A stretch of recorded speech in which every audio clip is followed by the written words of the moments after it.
Namaste. Good evening. This is Dr. Aparna. I am an Ayurvedic psychotherapist. I am a passionate Ayurveda and psychotherapy infopreneur. I act as a catalyst and support your emotional healing journey. I am an emotional healing synergist. And also I write articles, medical articles. I am a medical writer. In my pursuit to address, promote, and propagate Ayurveda and psychotherapy globally, I come up with discussions on Ayurveda, mental health, psychotherapy, and related aspects. I also do book reviews on this genre. Today, we are going to discuss a book called Never Split the Difference. In the last session as well, we were discussing the book, the important highlights and interesting insights. So today, in continuation to that, we will I will let you know some of the quotes and the chapter wise review of the book. So this book, as we know that they never split a difference, never split the difference offers, you know a valuable and practical framework for navigating negotiation in all aspects of life. So by understanding human emotions, mastering communication techniques, and being prepared for the unexpected, we can become more confident and successful navigators of negotiating. So here in this book, author mentions some of the interesting quotes. That means he who has learned to disagree without being disagreeable has discovered the most valuable secret of negotiation. So the author says that this quote emphasizes the importance of maintaining a professional and respectful demeanor during negotiations. That means you learn to disagree but without being disagreeable. So that is the most valuable secret of negotiation. So the author argues that getting, emotional or resorting to personal attacks shuts down communication and makes it harder to find common ground. So, even if there is a strong disagreement, we have to be, professional and respectful during the negotiation. So, example, imagine negotiating a salary. You're negotiating a salary, you politely state your desired amount, but the employer comes back with a lower offer. Instead of getting defensive and saying that's insulting, you could reply, I understand your initial offer, but based on my experience and qualifications, I believe dash amount is fair. So this keeps the conversation open for further discussion. So this is one of the examples. To disagree without being disagreeable. Second quote, beautiful quote is, the beauty of empathy is that it doesn't demand that you agree with the other person's ideas. So, the author says that empathy does not mean or does not demand that you have to agree with all the ideas of the other person or the person you are negotiating with. So, this quote highlights the importance of empathy in negotiation. But understanding the other person's perspective, their needs, and their emotions is important, is crucial. It does not mean condoning their actions but acknowledging their feelings, that helps build rapport and move the negotiation forward without agreeing to the everything that the other person says, but you are acknowledging their emotions as well, and their perspective as well. So for example, you are negotiating with a frustrated customer who feels a product malfunctioned.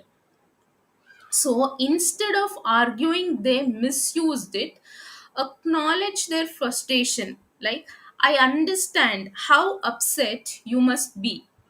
Let's work together to find a solution that satisfies you. So, this, you are not agreeing to whatever the person is saying, but still you are, building a rapport and letting the negotiation continue to find a solution. The third point here, the third quote which I loved is, negotiation is not an act of battle, it is just a, it's a process of discovery. So author here argues that negotiation should be seen as a collaborative effort to find a solution that works for both parties. The focus should be, on gathering information about the other side's needs and interests, not on winning an argument or forcing a concession. So it is not, negotiation is not an act of battle, it is a process of discovery.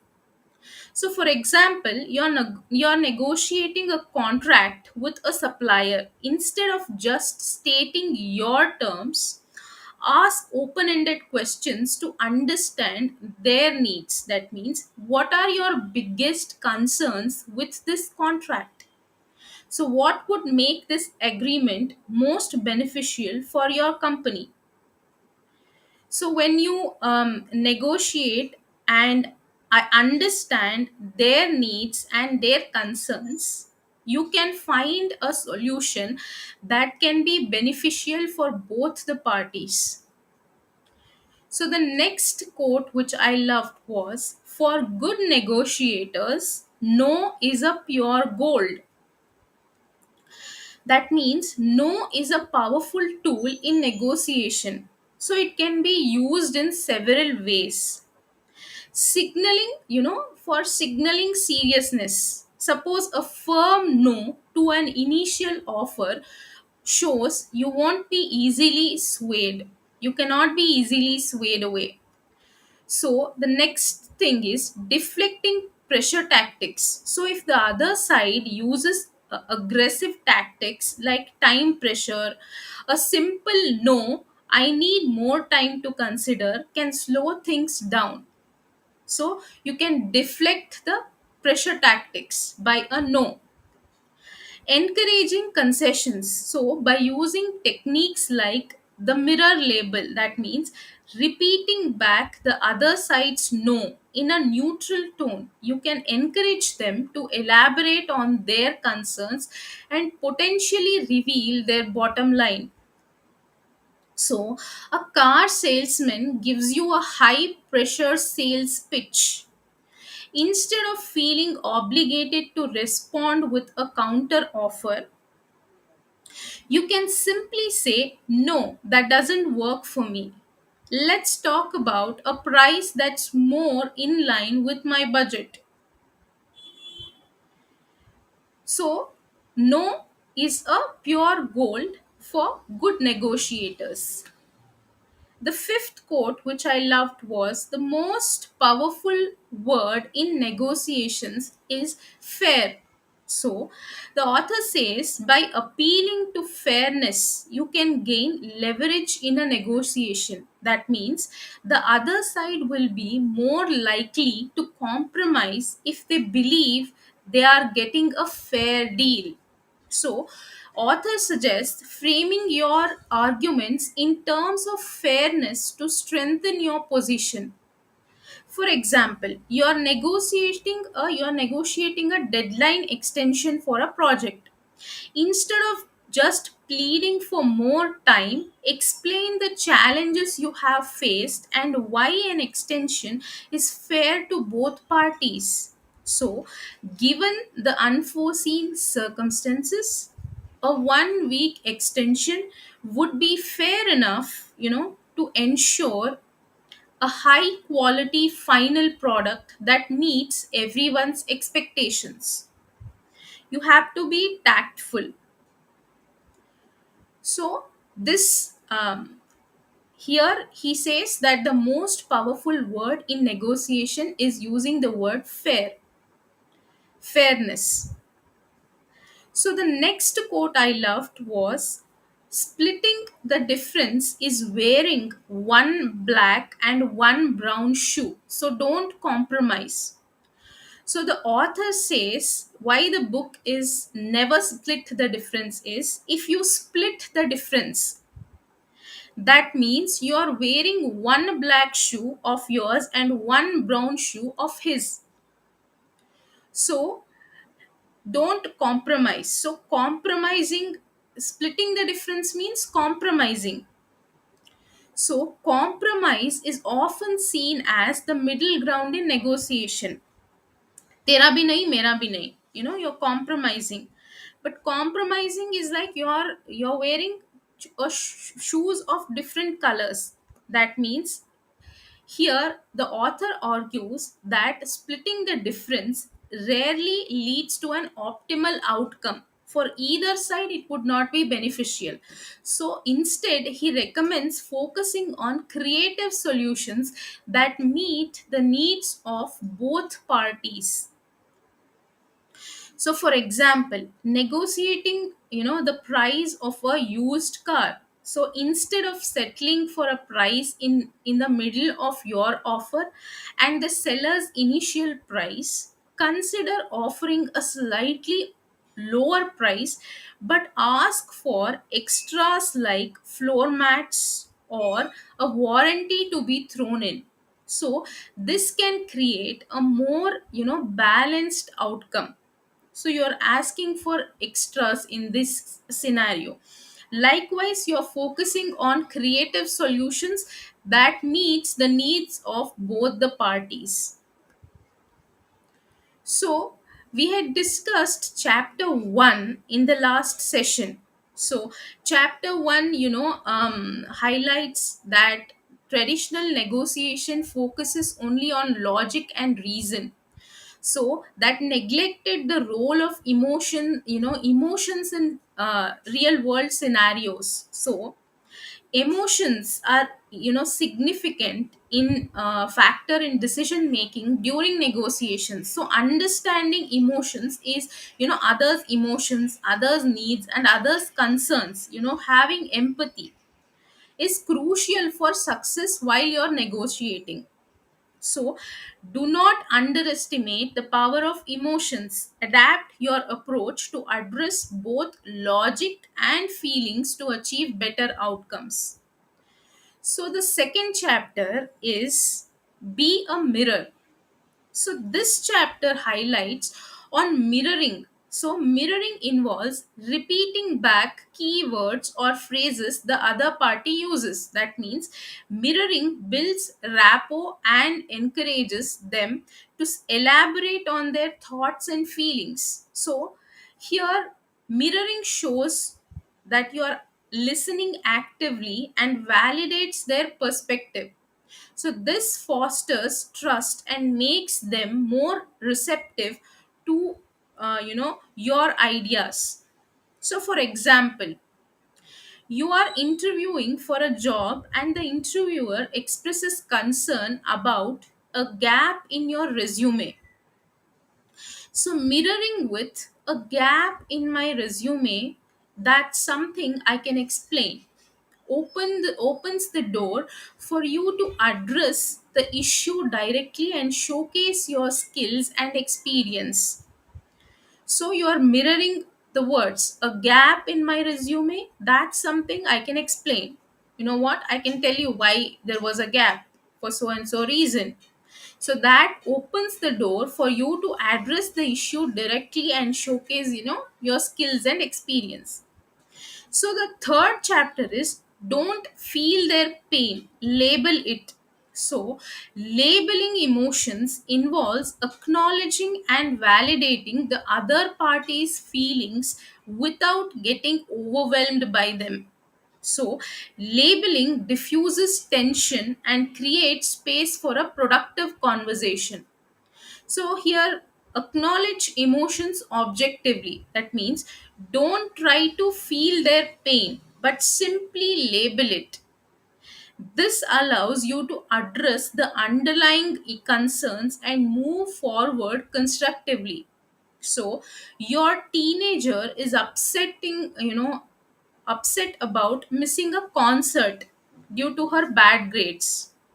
So instead of getting defensive, label their emotions with sounds like you are disappointed about missing the concert.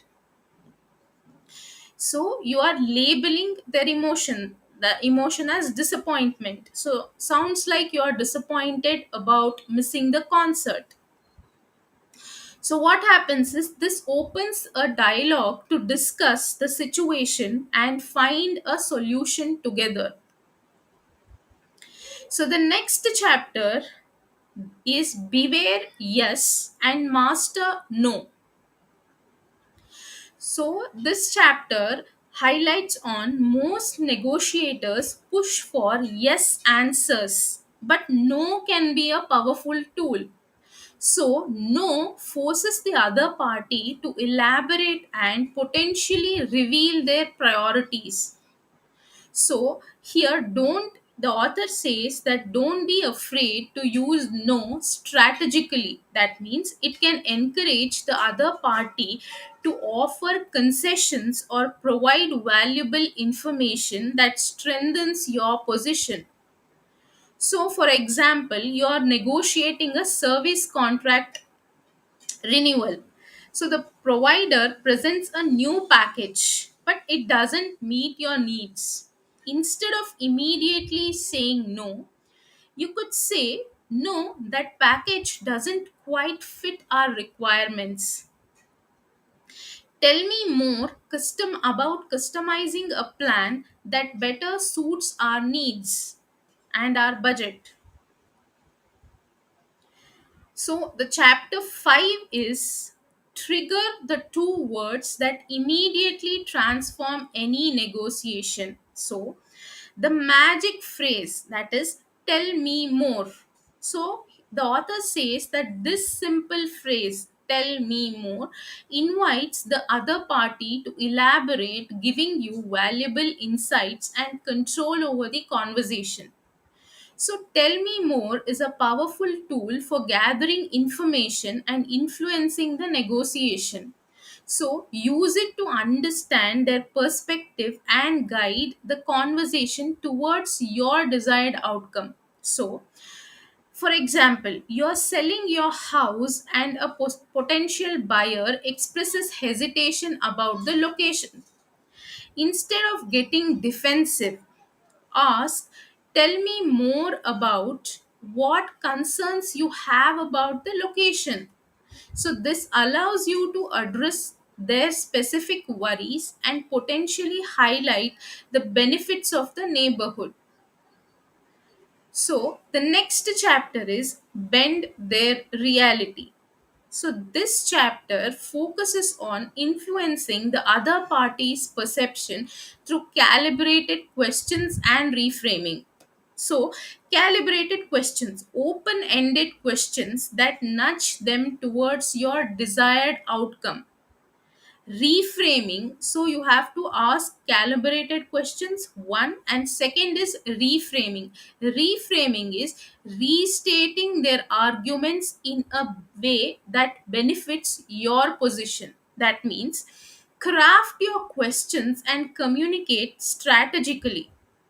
So, guide the conversation through calibrated questions and reframe their arguments to subtly influence their perception and move them towards agreement. So, for example, You're negotiating a salary raise with your boss. They express concern about the company's financial situation. You could ask a calibrated question like, what specific qualities are most important for exceeding expectations in this role? So, this allows you to showcase how your skills contribute to the company's success. You know the job role, you're a perfect fit for the job role. So, you're asking them that what specific qualities are the most important for exceeding expectations in this role, so that when they answer, you can bring them, to your perception and to your side, and tell them that I have all these specific qualities. That's why I'm asking a salary raise. So this allows you to showcase your skills and contribute to the company's success and potentially justifying the raise. Next is for reframing an example. So your boss mentions a heavy workload, so you could reframe it with a fast paced environment is where I thrive. So demonstrating your ability to handle pressure. So if he has a concern that you you handle a heavy workload, so you could just reframe it like, a fast paced environment is where I thrive. That means what, that is what I'm looking for, a heavy workload.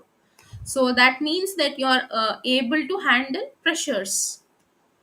So the seventh chapter is create the illusion of control. So the power of silence and strategic use of yes helps the helps make the other party feel in control, even when you are guiding the conversation. That means he introduces anchoring here. So introduce your desired outcome early to set a reference point for negotiation. So author says that negotiation is a dance, so use silence and occasional yes responses to give them a sense of agency, while strategically anchoring the conversation with your desired outcome early on. So, for example, you are negotiating a price with a car salesman. After stating your desired price, you use silence to let them respond. Let them respond. Occasional yes responses acknowledge their points without conceding, subtly guiding them towards a compromise. You say yes, but then you take them to acknowledge your points. Even though you are saying yes, that makes the other party that I am in control, you know but you are guiding the conversation towards your perspective, towards a compromise that you want. So this is the seventh chapter.